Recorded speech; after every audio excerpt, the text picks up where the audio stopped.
یہ کوئی اس میں شک کی بات نہیں ہے کہ knowledge is sacred, education is sacred, but what kind of knowledge, what kind of education. اصل سوال یہ ہے.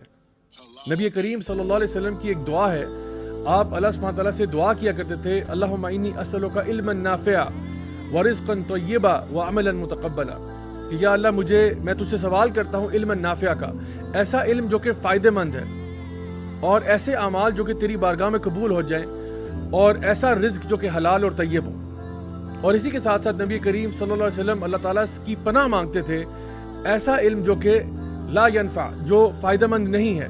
سو نبی کریم صلی اللہ علیہ وسلم کی جو ڈیفینیشن ہے ایجوکیشن کی, اس میں آپ نے آئیڈینٹیفائی کیا کہ کچھ علوم ایسے ہیں جو فائدہ مند ہیں اور کچھ علوم ایسے ہیں جو فائدہ مند نہیں ہیں. لیکن آج ہم لوگ یہ تفریق جو ہے اس کو بھول چکے ہیں, اور ہم نے شاید اپنے لیے ایجوکیشن کو یا انفارمیشن کو یا نالج کو ایک ہی طریقے سے ڈیفائن کرنا سیکھ لیا ہے, اور وہ یہ ہے کہ جو علم آپ کو کوٹ ان کوٹ بڑا آدمی بنا دے وہ علم فائدہ مند ہے. بڑا آدمی سے کیا مراد ہے؟ بڑے آدمی سے مراد ہے گاڑی والا, بنگلے والا, پیسے والا. آپ ایک چھوٹا سا ایکسپیریمنٹ کر سکتے ہیں, اور کسی بھی اسکول میں, کالج میں, یونیورسٹی میں آپ جائیں اور وہاں جا کے طلباء طالبات سے سوال کریں کہ بھئی آپ یہاں پہ کیا کرنے آئے ہیں, تو وہ کہیں گے کہ جی ہم لوگ تو یہاں ڈگری لینے آئے ہیں. اچھا, تو ڈگری لے کے پھر آپ کیا کریں گے؟ ڈگری لے کے جی ہم لوگ, اگر ہم لوگ اسکول میں ہیں تو پھر ہم اچھے کالج میں چلے جائیں گے.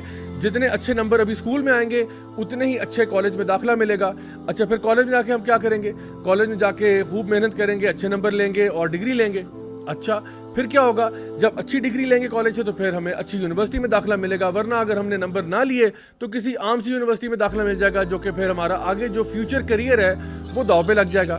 تو اگر کسی اچھی یونیورسٹی میں داخلہ ملے گا تو آگے توقع کی جا سکتی ہے کہ اچھی جگہ پہ سیلری لگ جائے گی, اچھی جگہ پہ جاب مل جائے گی, اور پھر جب اچھی جاب ملے گی تو پھر اچھے خاصے پیسے آئیں گے. جب پیسے آئیں گے تو میں ان سے وہ ساری چیزیں خرید سکوں گا جن کی میں تمنا رکھتا ہوں, یعنی اچھا گھر ہوگا, اچھی گاڑی ہوگی, اچھا بنگلہ ہوگا, پھر اچھی جگہ پہ شادی بھی ہو جائے گی. بیکاز ظاہری بات ہے آج کل شادی کا معیار بھی جو ہے وہ پیسے کی بیس کے اوپر ہوتا ہے. اگر لڑکا اچھا کماتا ہے, اچھا ویل سیٹلڈ ہے, وہ جو ہم اکثر یہ الفاظ استعمال کرتے ہیں, لڑکی اگر اچھی پڑھی لکھی ہے, ڈاکٹر ہے, وہ بھی کماتی ہے, تو رشتہ اچھا ہو جائے گا, ذرا اچھی جگہ پہ رشتہ ملے گا. تو جب رشتہ بھی اچھا ہوگا, فیملی بھی اچھی ہوگی, بزنس بھی اچھا ہوگا, یا کام آپ کا جاب اچھی ہوگی, تو آپ کا لائف سٹائل اچھا ہوگا, آپ آرام سے رہیں گے, آپ کمفرٹ میں رہیں گے, آپ آسائشوں میں رہیں گے. اور یہی تو ہم اصل میں چاہتے تھے. پھر جب ہمارے بچے ہوں گے ان کو بھی ہم اسکول میں ڈالیں گے, وہ بھی اچھے نمبر لیں گے, وہ بھی ڈگریاں لیں گے, پھر وہ کالج جائیں گے, وہاں پہ وہ ڈگری لیں گے, پھر وہ یونیورسٹی جائیں گے, پھر ان کی شادی ہوگی, ان کے بچے ہوں گے, اور یہ سائیکل جو ہے یہ چلتا چلا جائے گا. تو my dear brothers and sisters, یہ ہماری اس وقت ریالٹی ہے, یہ ہماری حقیقت ہے جس کے پیچھے ہم سارے بھاگ رہے ہیں.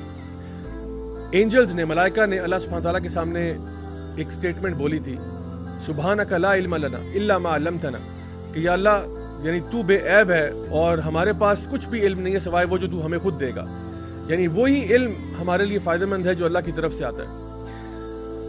قرآن مجید میں اگر آپ دیکھیں تو سب سے زیادہ ریپیٹ کیا جانے والا ورڈ جو ہے, پریپوزیشنز کی بات نہیں کر رہا, من اور اس طرح سے وہ والے ورڈز نہیں, جو پراپر ورڈ ہے وہ اللہ ہے. سب سے زیادہ جو ورڈ قرآن مجید میں استعمال ہوئے وہ اللہ کا اپنا نام ہے.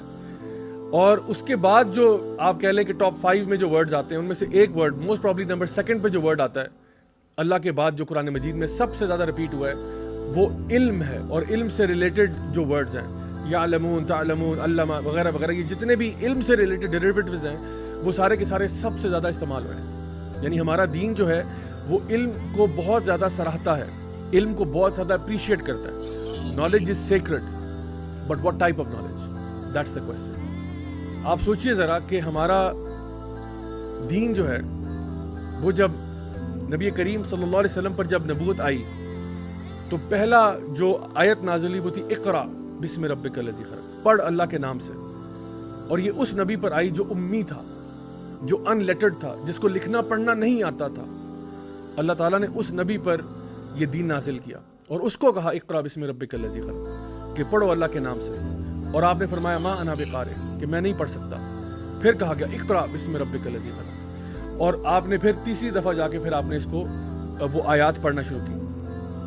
آپ سوچئے ذرا کہ نبی کریم صلی اللہ علیہ وسلم ان لیٹرڈ تھے. آج کل پوری دنیا میں یہ دوڑ لگی ہوئی ہے کہ لٹریسی ریٹ کو ہائی کیا جائے. لٹریسی ریٹ, لوگوں کو لکھنا پڑھنا آ جائے.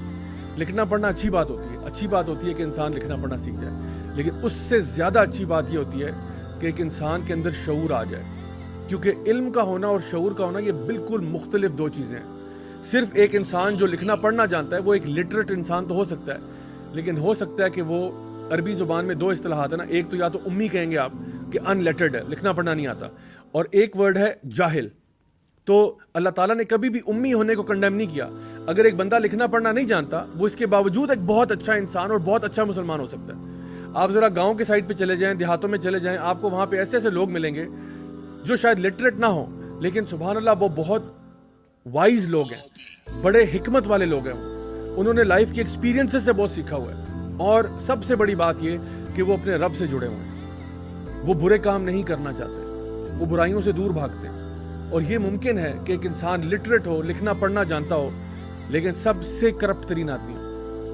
ہمارے اس وقت اگر آپ پولیٹیکل سچویشن کو دیکھ لیں اور دنیا بھر کے پالیٹکس کو آپ دیکھ لیں, یہ جتنے بھی لوگ دنیا کو لوٹ رہے ہیں اس وقت, دونوں ہاتھوں سے لوٹ رہے ہیں اور اندھا دھند لوٹ رہے ہیں, اور جو لوگوں کے میس مرڈرز کر رہے ہیں, مختلف ملکوں میں جنگیں برپا کی ہوئی ہیں, یہ سارے لٹریٹ لوگ ہیں, یہ سارے پڑھے لکھے لوگ ہیں. نازی جرمنی میں ہٹلر نے 6 ملین جو کو قتل کر دیا تھا. ہٹلر کوئی نکما نالائق نہیں تھا, وہ پڑھا لکھا آدمی تھا, بڑا ویل ایجوکیٹڈ تھا.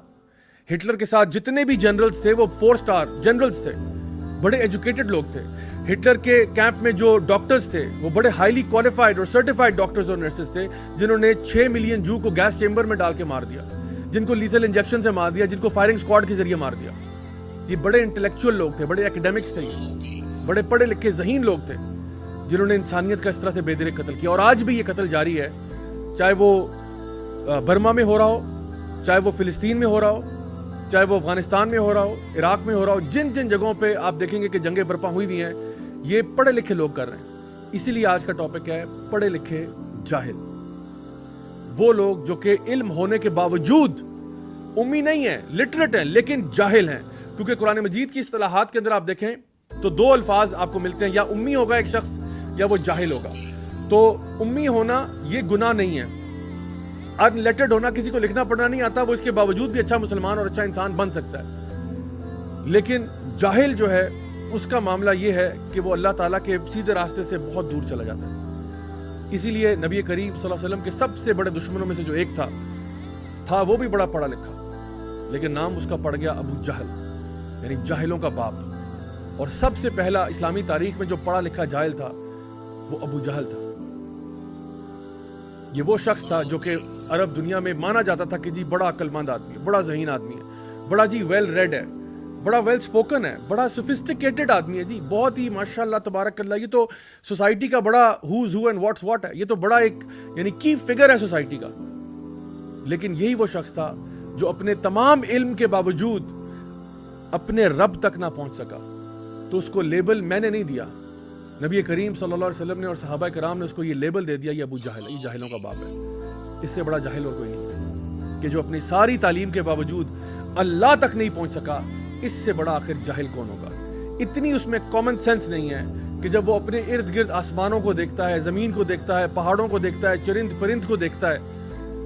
اللہ تعالیٰ فرماتے ہیں افلا ينظرون الى الابل كيف خلقت والى السماء كيف رفعت والى الجبال كيف نصبت والى الارض كيف سطحت. یہ ساری اللہ تعالیٰ کی نشانیاں دینے کے باوجود اللہ تعالیٰ کی آیات کو جھٹلا دیتا ہے. وَكَذَّبُوا بِآيَاتِنَا كِذَّابًا, بدترین طریقے سے اللہ تعالیٰ کی آیات کو جھٹلا دیتا ہے.